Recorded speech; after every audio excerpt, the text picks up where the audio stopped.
정진규 시인의 서서 자는 말이라는 제목의 시 한 편을 소개하고 싶습니다. 서서 자는 말. 내 아들은 유도를 배우고 있다. 이태 동안 넘어지는 것만 배웠다고 했다. 낙법만 배웠다고 했다. 넘어지는 것을 배우다니. 내가 넘어지는 것을 배우는 이태 동안 나는 넘어지지 않으려고 기를 쓰고 살았다. 한 번 넘어지면 그뿐 일어설 수 없다고 세상이 가르쳐 주었기 때문이다. 잠들어도 눕지 못했다. 나는 서서 자는 말. 아들아 아들아 부끄럽구나. 흐르는 물은 벼랑에서도 뛰어내린다. 밤마다 꿈을 꾸지만 애비는 서서 자는 말. 여러분, 이 시는 불안한 시대를 살아가는 우리의 모습을 한 아버지를 통해서 보여주고 있는 것 같습니다. 시 속에서 서서 자는 말이라는 이 아버지처럼 우리도 이 불안한 시대를 살아가면서 많은 두려움 때문에 때로는 잠을 들려고 해도 잠을 자지 못하는 일도 있고, 또 그렇기 때문에 우리가 서서 자는 말과 같이 미래에 대한 두려움으로 살아갈 때가 너무나 많습니다. 때로는 이런 두려움이 우리 속에 깊이 내재된 나머지 우리가 새해를 바라보면서도 많은 염려와 근심, 두려움 속에서 어찌할 바를 모르며 살아가는 분들도 있습니다. 이러한 두려움은 정말 더 증폭이 되어서 어떤 이에게는 우울증으로, 어떤 이에게는 공황장애로, 어떤 이에게는 강박증으로 나타나기도 합니다. 그렇다면 사랑하는 여러분, 이 불안한 시대를 살아가는 우리는 어떻게 살아가야 할까요? 예수님께서는 마태복음 6장에서 너희는 염려하지 말라라고 말씀하셨습니다.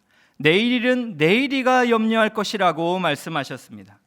베드로 사도는 너희 모든 염려를 다 주께 맡기라. 이는 그가 너희를 돌보시리라 라고 말씀했습니다. 빌립보서 4장 6절에는 아무것도 염려하지 말고 오직 모든 일에 기도와 간구로 너희 구할 것을 감사함으로 하나님께 아뢰라라고 말씀했습니다. 즉 염려하지 말고 기도하라라고 말씀하시는 것입니다. 그렇다면 사랑하는 여러분, 2016년 새해를 시작하면서 우리는 서서 자는 말이 되어야 하겠습니까? 아니면 주님의 명령과 같이 무릎으로 기도하는 자가 되어야겠습니까? 신약 성경을 보면 낙타 무릎이라는 별명을 가진 한 사람이 나옵니다. 그 기도자는 예수님의 동생 야고보입니다. 야고보는 그의 기도하는 모습이 낙타가 엎드러져 있는 것과 비슷했고, 또 그가 기도를 열심히 했기 때문에 그의 무릎이 딱딱해서 사람들은 그를 낙타 무릎이라고 불렀습니다. 그는 사도들과 교제를 나누었고 사도 공동체의 일원이었기 때문에 그가 기록한 야고보서는 사도적이라고 말할 수 있습니다. 또 그는 예수 그리스도의 동생이었기 때문에 그리스도의 영광스러운 기도 생활을 목격했습니다. 그래서 그는 환난과 시련 가운데 능력 있는 신앙 생활을 할 수 있는 비결은 기도에 있다라고 말씀했습니다. 그래서 야고보서 1장을 보면 너희 중에 누구든지 지혜가 부족하거든 모든 사람에게 후히 주시고 꾸짖지 아니하시는 하나님께 구하라. 그리하면 주시리라라고 말씀했습니다. 즉 시련 가운데 하늘의 지혜를 구하면 후히 주시는 하나님께서 주시리라라는 약속의 말씀입니다. 또 야고보서 4장 2절을 보면 너희가 얻지 못함은 기도하지 않기 때문이다라고 말합니다. 바로 우리가 얻지 못하는 것은 기도 태만이다라고 우리의 죄를 지적하는 것입니다. 또 야고보서 5장 13절을 보면 너희 중에 고난 당하는 자 있느냐 그는 기도할 것이요 즐거워하는 자 있느냐 그는 찬송할지니라라고 말씀했습니다. 고난 가운데 있을 때는 기도하고 하나님께서 그 기도를 들어주셔서 우리에게 즐거움을 주면 찬송하리라라는 말씀입니다. 즉 슬픔 가운데는 기도하고 하나님께서 우리에게 기쁨을 주시면 하나님을 찬송하라. 즉 어느 순간든지 하나님을 그렇게 찾으라라고 우리에게 말씀하는 것입니다. 그렇다면 사랑하는 여러분, 이렇게 무릎 꿇는 기도자 야고보를 통해서 하나님께서 우리에게 말씀하시는 기도의 세 가지 핵심 사항은 무엇일까요? 첫 번째로 하나님과의 바른 관계를 맺은 사람의 기도는 역사하는 힘이 크다라는 사실입니다. 오늘 말씀 15절 16절 우리 한 목소리로 함께 읽어보도록 하겠습니다. 시작. 믿음의 기도는 병든 자를 구원하리니 주께서 그를 일으키시리라. 혹시 죄를 범하였을지라도 사하심을 받으리라. 그러므로 너희 죄를 서로 고백하며 병이 낫기를 위하여 서로 기도하라. 의인의 강구는 역사하는 힘이 큼이니라. 여러분, 이 말씀에서 여러분 마음속에 가장 와닿는 말씀은 무엇입니까? 의인의 간구는 역사하는 힘이 큼이니라 라는 말씀 아닙니까? 현대인의 성경에서는 이 구절을 이렇게 번역했습니다. 의로운 사람의 기도는 능력이 있고 효과가 있습니다 라고 이렇게 번역을 했습니다. 그렇다면 여러분, 의인, 즉 의로운 사람은 누구일까요?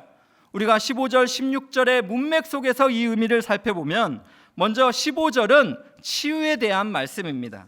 믿음의 기도는 병든 자를 구원한다, 즉 질병의 문제를 하나님께서 치유해 주신다라는 약속입니다.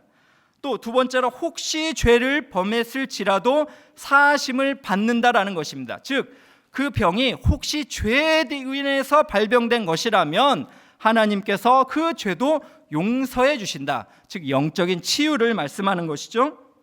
또 세 번째로 주께서 일으키시리라, 완전한 치유를 말씀하고 있는 것입니다. 즉 15절의 말씀은 우리 주님께서 우리가 믿음으로 기도하면 병든 자가 치유를 받을 것이고 또 근원적인 죄의 문제도 치유를 받을 것이고 주께서 일으키시리라, 완전히 치유를 받을 것이다라는 것을 우리에게 약속하시는 말씀입니다. 그렇다면 여러분 16절을 보시면 16절은 공동체 관계에 있어서 치유를 말씀하시는 부분입니다. 오늘 16절을 보면 그러므로 너희 죄를 서로 고백하며 병이 낫기를 위하여 서로 기도하라. 의인의 간구는 역사하는 힘이 큼이니라 라고 말씀합니다. 여러분 16절 말씀에서 반복되어지는 단어가 있는데 그것은 바로 서로예요. 서로 죄를 고백하고 서로 기도하라라고 말씀하시는 것입니다. 즉 공동체 내에서 관계 속에서 죄를 지었거든 잘못을 시인하고 죄를 고백하고 또 그렇게 할 수 없다면 하나님 앞에 죄를 회개하라라는 말씀이에요.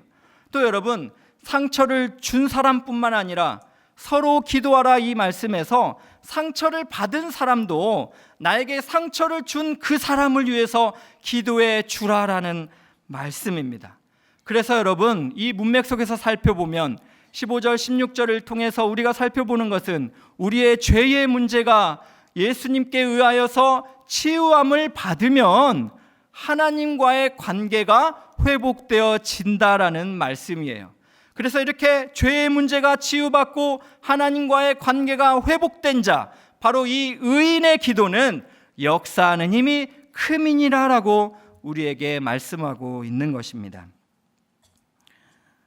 제가 만난 한 집사님이 있었는데 신방 중에 이런 말을 하는 거예요. 목사님, 정말 남편이 너무 힘들다라는 얘기를 하셨어요. 왜요? 하고 물어봤더니 남편이 청소년 아들하고 너무 자주 싸운다는 거예요. 그래서 너무 싸우다가 남편이 자주 하는 말이 있는데 그게 뭐냐면 나 집 나간다 했대요. 집 나간다. 남편이 집을 나간다고 아내한테 그런데 자주 그러니까 한 번, 두 번 말리다가 못 말리겠더래요. 그래서 진짜 안 말렸더니 남자는 자존심이잖아요. 자존심. 그 진짜 집을 나가버린 거예요. 정말 몇 주가 되도록 남편이 안 돌아오니까 정말 이 아내분이 어찌할 바를 모르는 거예요. 그래서 하나님 앞에 정말 기도를 했대요. 하나님 어떻게 합니까? 품어지지 않는데 어떻게 합니까? 근데 하나님께서 마음속에 주시는 생각이 있었는데 그게 뭐냐면 네 몸에서 난 자식이라면 버리겠니? 라는 이런 질문이었대요. 이해하셨어요? 예. 그러니까 아들이라면 너 이렇게 이혼하고 헤어지겠니? 이런 마음의 생각을 주셔서 그때부터 정말 자신은 할 수 없지만 하나님 정말 은혜 주시면 주님께서 부부 중심으로 살라고 했는데 내가 남편 사랑하지 못한 거, 오래 참아주지 못한 거 죄송하고 정말로 남편을 사랑하며 섬기게 해달라고 그렇게 기도하셨어요. 그리고 결국 정말로 미안하다라고 남편에게 전화를 걸어서 다시 남편이 집 안으로 들어와서 가정이 지금 하나님의 은혜 속에서 살고 있습니다. 네, 아멘 하셨어요. 네. 남자분이 아멘 하셨어요. 나간 분 아니시죠? 네. 네. 여러분, 아내들 뿐입니까? 남편들 역시 마찬가지죠. 베드로전서를 보면요, 남편들아 이와 같이 지식을 따라 너의 아내와 동거하고 내 아내를 더 연약한 그릇이요 생명의 은혜를 같이 여길 자로 귀히 여기라고 말씀하지 않습니까? 이는 너희 기도가 막히지 아니하게 하기 위함이라. 하나님은요, 우리의 관계 속에서 우리의 맺혀 있는 것을 원치 않습니다. 우리가 기도의 자리에 나와서 정말로 기도 응답을 많이 사모하지만 사실 더 중요한 문제는 우리의 죄의 문제입니다.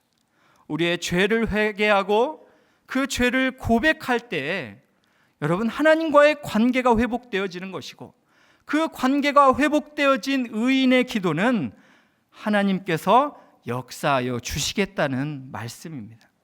그래서 여러분, 이 말씀을 유진 피터스는 메시지 성경에서 이렇게 번역을 했습니다. 하나님과 바른 관계를 맺고 사는 사람의 기도는 하나님께서 헤아리실 만큼 강력한 힘을 발휘합니다 라고 번역했습니다. 유진 피터스는 바로 의인은 하나님과 바른 관계를 맺고 사는 사람이고, 또 역사하는 힘이 큼이라라는 부분은 하나님께서 헤아리실 만큼 강력한 힘을 발휘합니다라고 이렇게 번역을 한 것입니다. 여러분, 요한복음 15장 7절에도 예수님은 이런 말씀하셨어요. 너희가 내 안에 거하고 내 말이 너희 안에 거하면 무엇이든지 원하는 대로 구하라. 그리하면 이루리라라고 말씀하셨습니다. 우리가 예수님 안에 거하고 예수님의 말씀 안에 우리가 순종하며 살아가면 무엇이든지 원하는 대로 구하라라는 것입니다. 그리하면 주님께서 이루어 주시리라라는 약속의 말씀입니다. 그러므로 사랑하는 여러분, 무릇 기도에 있어서 우리가 진짜 중요한 것은 우리 안에 정말 죄의 문제를 하나님 앞에 철저하게 고백하는 것입니다. 저는 이전에 옥스퍼드 주니어 사전에서 죄에 대한 동의어를 그렇게 없앴다고 들었어요. 그리고 이번에는 죄라는 단어 자체를 없애려고 한다라는 말을 들었습니다. 이것은 마치 스타벅스라는 커피가 크리스마스 날에 예수님을 빼는 것과 같은 시도인 것이죠. 여러분, 요즘 시대는 죄라는 것에 대해서 그렇게 듣는 걸 좋아하지 않습니다. 그래서 순수하게 좀 표현한다고 그래요. 부드럽게. 죄 대신 실수라고 표현한다, 그죠? 또 여러분, 한국교회 강단에서도 죄를 말씀하는 것이 적어졌다고 그래요. 죄를 굳이 표현한다면 이렇게 표현한답니다. 안타까운 선택을 하셨네요. 잘못하셨네요. 중독이세요. 네, 그건 병입니다. 이 정도로 표현한다고요. 아니에요, 여러분. 하나님 앞에 순종하지 않는 것은 죄입니다. 여러분, 그 죄의 문제를 가지고 우리가 하나님 앞에서 철저하게 고백해야 돼요. 여러분, 사전에서 죄라는 단어를 없앤다고 우리의 죄책감이 없어집니까? 또 우리가 죄를 지은 그 상태가 회복이 됩니까? 요한일서 1장 9절에서는 이렇게 말했습니다. 만일 우리가 우리의 죄를 자백하면 그는 미쁘시고 의로우사 우리 죄를 사하시며 우리를 모든 불의에서 깨끗하게 하실 것이오라고 말씀하셨습니다.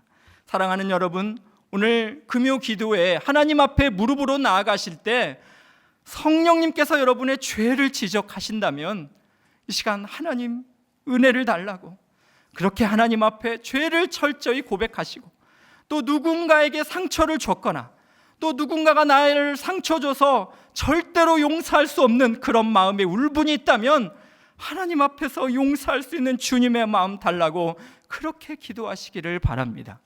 그래야 할 때 하나님께서 여러분과의 관계를 회복시켜 주시고, 그러한 여러분의 간구는 역사하는 힘이 크실 줄로 믿습니다. 두 번째로 여러분, 무릎 꿇는 기도자에게 배우는 기도는 무엇입니까? 결핍은 절박한 기도의 기회라라는 사실입니다. 여러분, 성경에서 실수를 가장 많이 한 사람이 누굴까요? 라고 질문을 하면 누구를 대답하시겠어요? 성경 공부 시간 누구라고 말씀하시겠어요? 네, 많은 분들이 베드로라고 말합니다. 여러분, 베드로는 예수님의 수제자라고 말하기는 좀 약간 네, 모습이 있어요. 갈릴리 어부로 살았지만 빈 그물만 올리는 어부였고, 또 예수님의 그 세족식에서 남들은 다 발 씻는데 몸 다 씻겨달라고 예수님한테 그렇게 요청했다. 또 예수님이 세상 떠난다고 하자 주여 그리 마옵소서라고 말하다 사탄아 물러가라, 이런 말도 들었죠. 또 베드로 무리를 막 걷다가 바람에 무서워서 바다에 점점 빠져들어갔고요. 죽어도 예수님을 부인하지 않겠습니다라고 말했다가 하루에 3번 예수님 누구세요? 모릅니다. 그렇게 말했던. 여러분, 그런데요, 이 베드로의 DNA가 우리에게도 있습니다. 공감하세요? 막 고개를 끄덕이시는데 동의하지 않는 분들은 기도하시기 바랍니다. 여러분, 베드로의 DNA가 우리 안에도 있다라는 거예요. 우리도 실수투성이죠. 뭔가 해봐야 되겠지 하는데 잘 안 되잖아요. 그런데 여러분, 우리가 베드로의 이 성경을 보면 베드로의 실수를 보면서 때로는 베드로도 실수하는구나 위로를 받을 때가 있고요, 또 베드로도 이렇구나라고 생각하면서 우리도 용기를 낼 때가 있습니다. 이처럼 여러분, 오늘 야고보서에 보면 기도의 사람으로 야고보가 지금 말한 사람은 엘리야입니다. 오늘 참 저희 가문에 경사가 났어요. 분당 우리 교회 홈피에 제 얼굴이 나왔어요. 그래서 막 무릎 기도회로 오세요. 그 엄청난 정말 너무 감사한 일이 생겼는데, 사실은 엊그제 이제 인터뷰를 한 간사님하고 대화를 하다가 제가 이 얘기를 했어요. 의인의 강구는 역사하는 힘이 큼입니다라고 이런 설교를 할 거라고 말했더니 간사님이 하신 말씀이 목사님 부담스러워요라고 말을 했어요. 저는요 하나님과의 바른 관계에 맺을 자신이 없어요. 저는 그렇게 또 못 살아요. 이런 얘기를 하시는 거예요. 근데 저는 그 얘기를 들으면서 하나님의 놀라운 섭리를 생각했어요. 왜냐하면 하나님께서 이렇게 정말로 할 수 없다라고 생각하는 우리에게 그 예로 엘리야를 얘기했다라는 것이에요. 그래서 여러분, 엘리야를 살펴보면요, 엘리야는 완전한 사람이 아닙니다. 엘리야는 불완전한 사람이고 결핍이 많았던 사람이에요. 그래서 여러분, 엘리야를 이렇게 오늘 말씀을 보면 두 가지를 살펴볼 수 있는데, 첫 번째는 엘리야는 자기 자신에 대해서 우리가 결핍이 이렇게 느껴질 때가 있다라는 것이에요. 즉 엘리야를 보면서 우리 자신에 대한 이 결핍의 문제를 우리가 해결할 수 있다라는 것인데, 오늘 성경이 뭐라고 엘리야를 표현했냐면 우리와 성정이 같은 사람이다라고 표현했어요. 여러분, 엘리야는 선지자입니다. 하나님이 세우신 의인이고 신실한 하나님의 종입니다.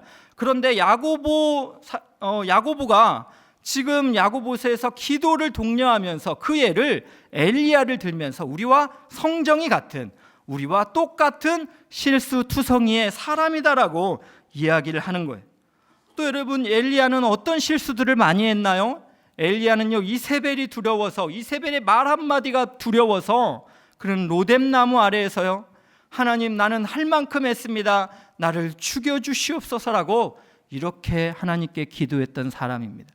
그런 실수투성이의 사람 엘리야, 그 엘리야의 기도에 하나님이 응답해 주셨다는 사실이에요.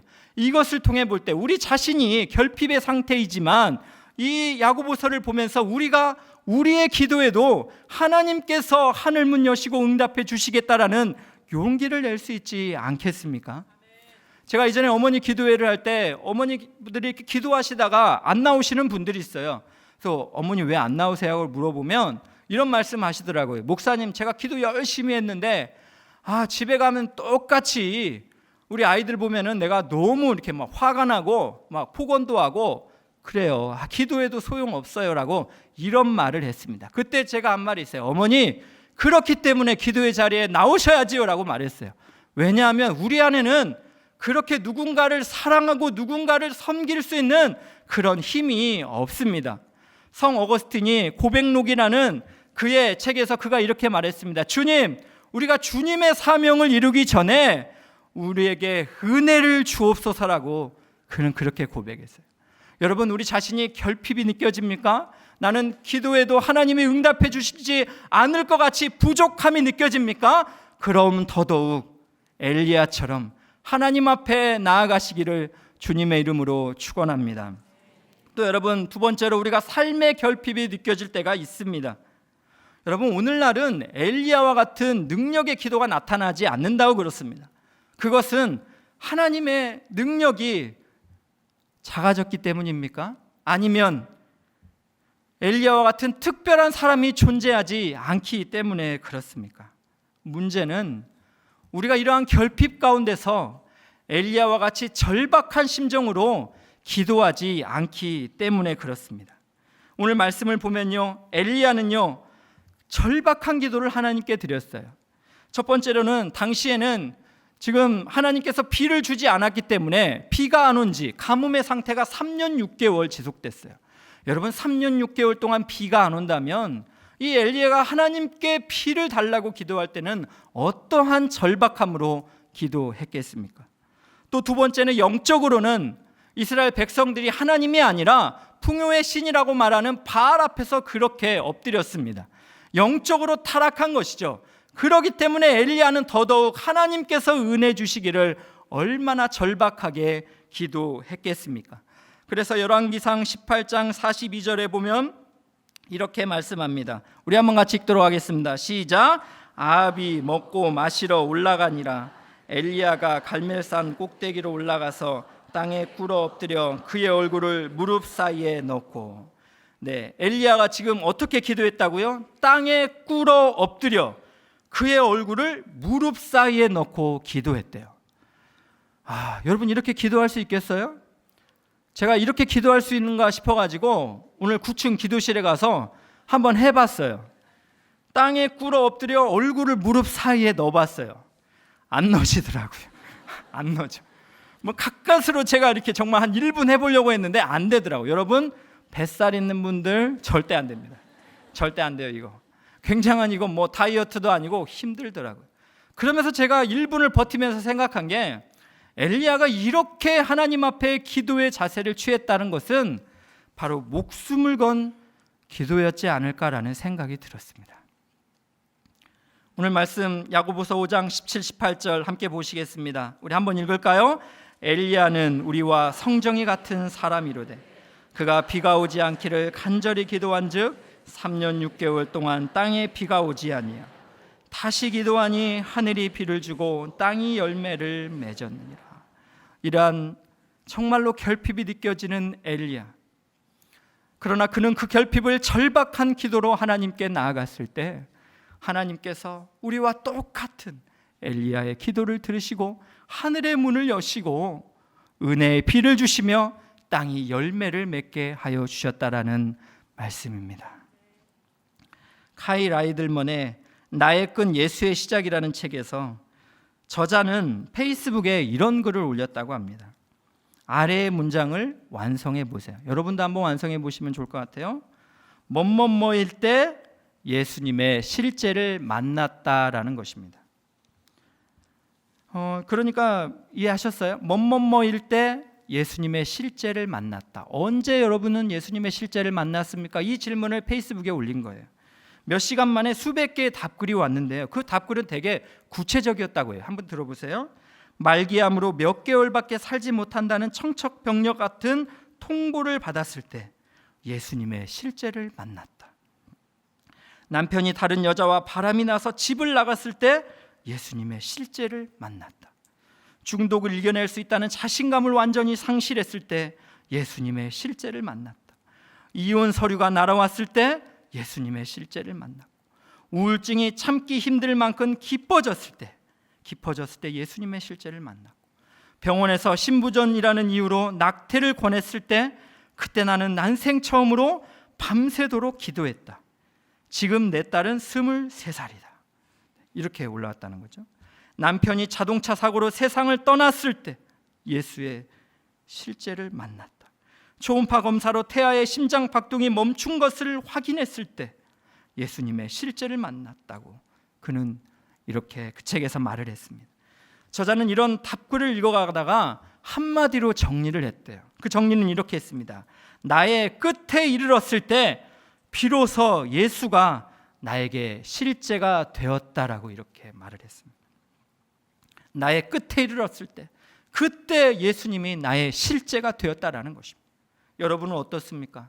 여러분의 인생 가운데 끝이라고 생각했던 그 순간 예수님의 실제를 경험하시지 않으셨습니까? 저도 지난 과거를 생각해 보니까 정말로 주님, 이것이 끝입니다. 내가 더 이상 주님께 나아갈 수가 없습니다. 하나님, 죽여달라고 그렇게 하나님 앞에 고백했던 적도 있습니다. 그때 주님이 저를 만나 주셨고, 그때 주님이 저를 일으켜 주셨습니다. 그렇다면 사랑하는 여러분, 오늘 이 책의 저자의 말대로라면 우리가 인생의 끝이라고 생각하는 그 순간에 예수님이 우리를 만나 주신다라는 말씀입니다. 우리가 결핍을 느끼는 그 처절한 환경에 하나님께서 우리를 만나기 위해서 최선의 노력을 하신다라는 말씀입니다. 그렇다면 사랑하는 여러분, 오늘 이 밤에 결핍이 느껴지십니까? 부족함이 느껴지십니까? 밤 사경에서 어찌할 바를 모르시겠습니까? 살아계신 하나님 앞에 무릎을 꿇으십시오. 그분이 살아계시는데 우리가 왜 이렇게 패잔방처럼 그렇게 살아가야 되는 것입니까? 주님이 승리한 정복전쟁인데 왜 우리가 하나님이 살아계시지 않는 것처럼 헛된 신앙 앞에서 우리의 마음이 뺏기고 그렇게 두려워 떠는 것입니까? 그렇게 잠을 못 자는 것입니까? 사랑하는 성도 여러분, 오늘 이 밤에 정말 주님이 우리를 만나 주신다라는 확신 속에서 하나님 앞에 무릎으로 나아가시기를 주님의 이름으로 축원합니다. 세 번째로 무릎 꿇는 기도자에게 배우는 기도 세 번째는 기도자에게 낙심은 금물이다라는 사실입니다. 미국의 유명한 야구 선수 요기 베라라는 사람이 있었습니다. 이 사람이 월드 챔피언에 10번의 그 챔피언 반지를 꼈다는데요, 이 사람이 한 말이 굉장히 유명합니다. 끝날 때까지 끝난 게 아니다 라고 이런 말을 했어요. 야구는 그래서 9회 말 투아웃부터, 축구는 인저리 타임부터, 탁구는 듀스부터. 분위기 좀 환기시키려고 얘기했는데, 어쨌든 여러분, 이 사람의 말은 굉장히 유명해졌어요. 끝날 때까지 끝이 아니다라는 것이. 실존주의 철학자 키에르 케고르가 죽음에 이르는 병이라는 그의 책에서 이런 말을 했습니다. 인간을 죽음에 이르게 하는 것은 불행이 아니라 절망이다라고 말을 했습니다. 우리는 상황 때문에 죽을 것 같다라고 말하지만 사실은 절망이 우리를 죽인다라고 이렇게 말을 했습니다. 그래서 그는 이런 멋진 말을 했죠. 절망의 반대는 희망이 아니라 신앙이다라는 이런 말을 했습니다. 그렇습니다, 여러분. 우리가 어떤 상황 때문에 기도하지 못하는 것이 아니에요. 진짜 큰 문제는 낙심하는 우리의 마음 때문에 우리가 기도의 자리에 나아가지 못하는 것이에요. 여러분, 누가복음 18장을 보면요, 예수님께서 항상 기도하고 낙심하지 말 것을 말씀하시면서 불의한 재판장과 과부의 이야기를 예로 들었어요. 이 불의한 재판장은 하나님을 두려워하지도 않고 사람을 두려워하지 않는 사람입니다. 그러나 과부가 와서 자기의 원한을 풀어달라고 그렇게 간청을 하니까 결국 불의한 재판관이 그 과부의 청을 들어주지 않습니까? 그러면서 예수님께서 우리에게 하신 말씀이 있어요. 하물며 하나님께서 그 밤낮 부르짖는 택하신 자들의 원한을 풀어주지 아니하시겠느냐, 그들에게 오래 참으시겠느냐라고 이렇게 말씀했습니다. 여러분, 이 메시지의 핵심이 무엇입니까? 그것은 바로 우리의 그 기도에 하나님께서 주권을 가지고 응답해 주시겠다라는 말씀입니다. 그리고 불의한 재판장의 비유를 통해서 보듯이 하물며 이 불의한 재판관도 그 과부의 원한을 풀어주는데 우리 하나님께서, 우리의 아버지께서 그렇게 기도하는 우리의 기도를 오래 참으시겠느냐라고 말씀하시면서 항상 기도하고 낙심하지 말 것을 우리에게 말씀하시는 것입니다. 여러분, 엘리야의 기도를 보면 열왕기상 18장 43절에 엘리야가 하나님과의 관계 속에서 인내하며 기도하는 장면이 나옵니다. 왕상 18장 43절 44절 우리 성도님들 한번 같이 읽도록 하겠습니다. 시작. 그의 사환에게 이르되 올라가 바다 쪽을 바라보라. 그가 올라가 바다 아무것도 없나이다. 이르되 7번까지 다시 가라. 7번째에 이르러서는 그가 말하되 바다에서 사람의 손만한 작은 구름이 일어나나이다. 엘리야는 하나님 앞에 간절히 절박하게 기도하면서 정말 인내하며 기도했습니다. 낙심하지 않고 기도했어요. 그래서 그는 하나님 앞에 그렇게 기도하면서 그의 종에게 올라가서 저쪽 바다 쪽에서 구름이 있는가 보라라고 했어요. 한 번 그렇게 기도했습니다. 아무런 응답이 없었어요. 2번째 보냈습니다. 역시 없었습니다. 3번, 4번, 그리고 7번까지 갔습니다. 여러분, 구약 성경에서 7은 완전수를 이야기합니다. 엘리야는 7번이 아니라 하나님과의 관계 속에서 그분을 신뢰했기 때문에 인내하면서 8번이라도 9번이라도 기도할 수 있었을 것이라고 저는 생각합니다. 그런데 여러분, 오늘 말씀에서 44절에 7번째에 이르러서는, 즉 엘리야의 기도가 7번째에 이르러서는 저쪽 바다에서 손만한 구름이 그렇게 나타났습니다. 여러분, 이 말씀이 우리에게 주는 것은 무엇입니까? 우리가 인내하며 기도해야 됩니다. 수영로 교회의 원로 목사님이신 정필돈 목사님께서 교회는 무릎으로 세워진다라는 그의 책에서 이런 말을 했습니다. 눈물이 차야 예배당이 찬다라는 말을 했습니다. 그렇다면 사랑하는 여러분, 우리의 눈물이 차야 우리의 가정이 살지 않겠습니까? 우리의 눈물이 차야 우리의 다락방이 살고 우리의 교회가 살고 이 나라, 이 민족이 살지 않겠습니까? 하나님은 지금도 낙심하지 않고 기도하는 엘리야와 같은 하나님의 사람을 찾으십니다. 이사와 같이 하나님 앞에서 면벽 기도로 또 예루살렘을 살려달라고 기도하는 기도자를 찾으십니다. 여러분, 이러한 하나님의 부름 앞에 낙심하지 말고 우리가 기도한다면 때가 이름에 거두게 될 줄로 믿습니다.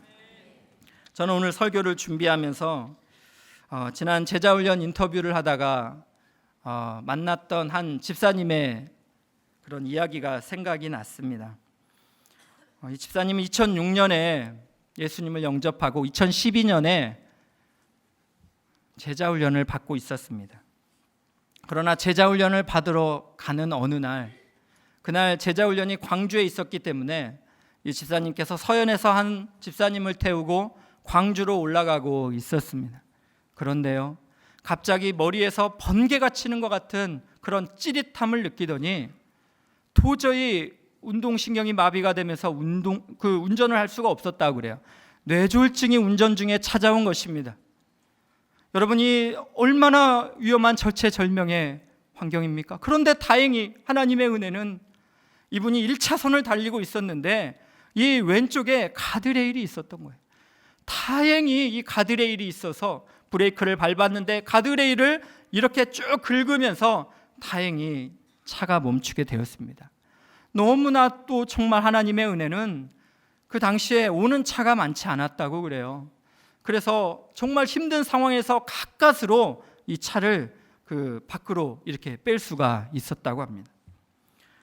이 집사님은 그래도 다행히 차를 멈추어서 몸에 그 교통사고가 난 건 아니죠. 그래서 병원에서 이렇게 뇌졸중 시술을 받았습니다.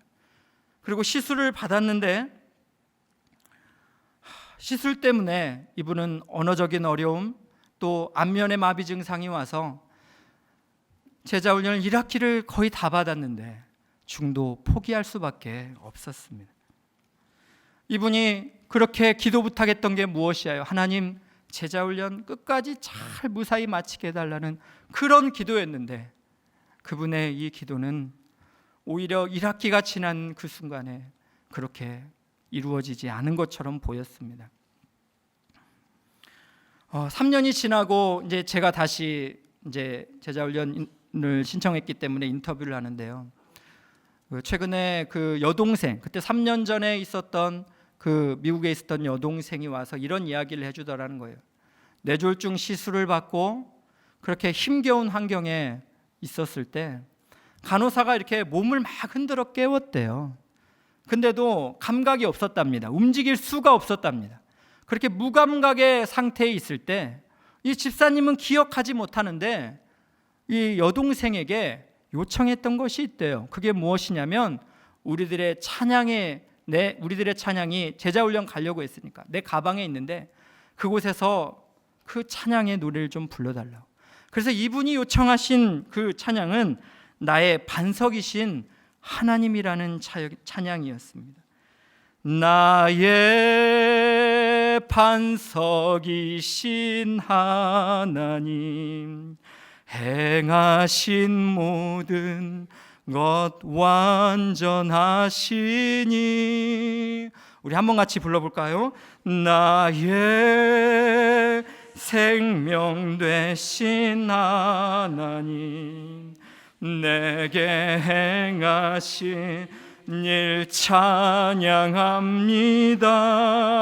신실하신 하나님, 신실하신 하나님, 실수가 없으신 좋으신 나의 주,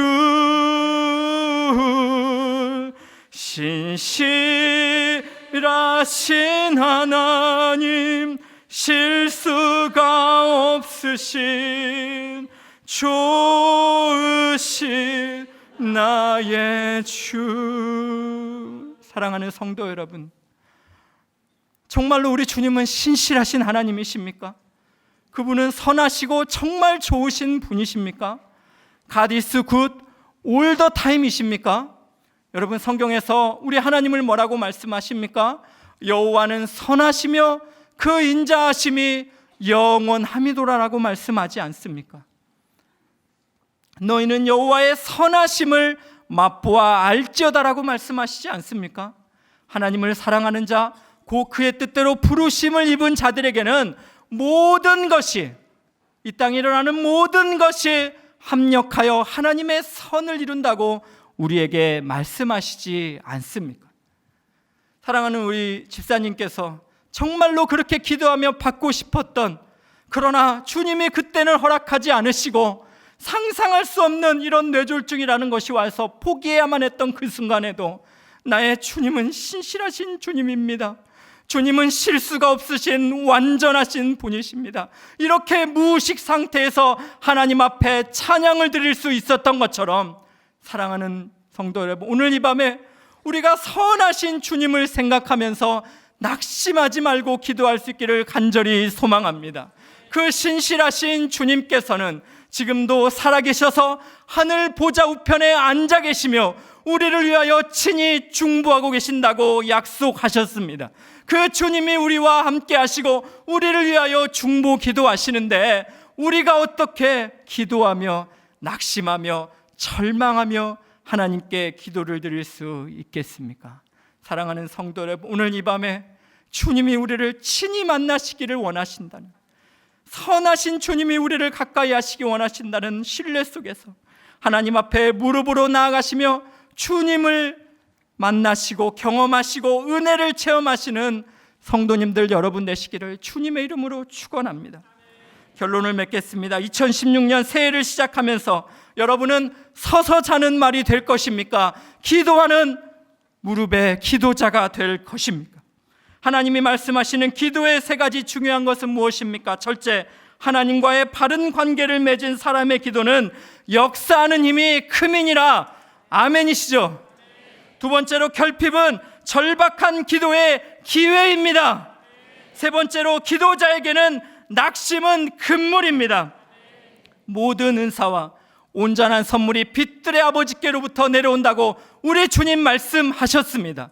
엘리야와 같이 성정이 같은 우리도 오늘 이 시간 주님과의 바른 관계 속에서 하늘의 하나님 앞에 기도할 때 우리 주님께서 하늘 문을 여시고 우리에게 은혜의 비를 허락하여 주실 줄로 믿습니다. 이 땅에 주님의 사람들이 하나님의 은혜로 땅에서 열매를 맺게 될 줄로 믿습니다. 그 무릎 기도로 하나님께 영광 돌리는 사랑하는 우리 성도님들 되시기를 주님의 이름으로 축원합니다.